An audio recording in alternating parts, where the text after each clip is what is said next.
Nauumay na ba kayo? Sakto, dahil oras na para sa panghimagas.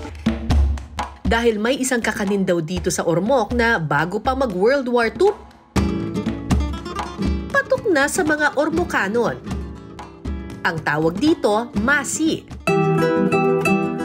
Isang uri ng kakanin na gawa sa giniling na malagkit na bigas na may palamang peanut butter, sosyal. Original recipe daw ito ni Dadang Tapalya Baluyo. Para gawin ang masi, una munang gigilingin ang malagkit na bigas na may kaunting tubig.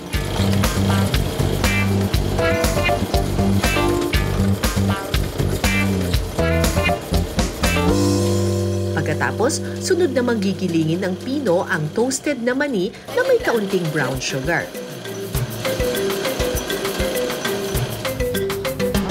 Sunod na mamasahin ang giniling na malagkit na bigas at ifa-flatten ito.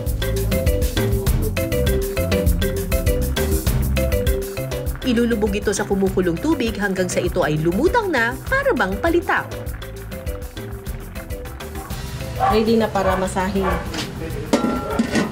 Pagkatapos natin siyang i-boil, lumutang siya, tas luto na, mamasa natin siya ng gata, fresh na gata.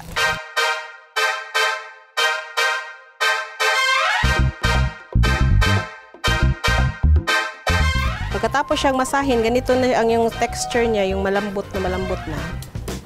Gagawa ng maliliit na bilog. Tapos i-wrap siya sa peanut.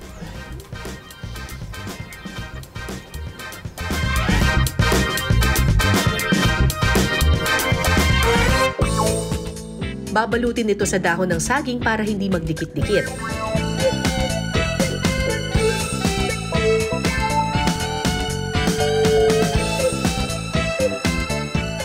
At pagkatapos, pwede nang tikman ang classic Ormoc kakanin na masi. Maraming iba't ibang kakanin tayong mga Pilipino. Ito ang ipinagmamalaki ng Ormoc Leyte. Tikman natin. Ang pangalan daw nito ay masi. Parang sa unang tingin, parang siyang mochi. Hala! Ang sarap nito. May malagkit siyang bigas or galapong. Pero ang pinakapanalo sa kanya, meron siyang purong-purong peanut butter sa loob. Ay, ang sarap. Isa ito sa the best kakanin na natikman ko. Promise.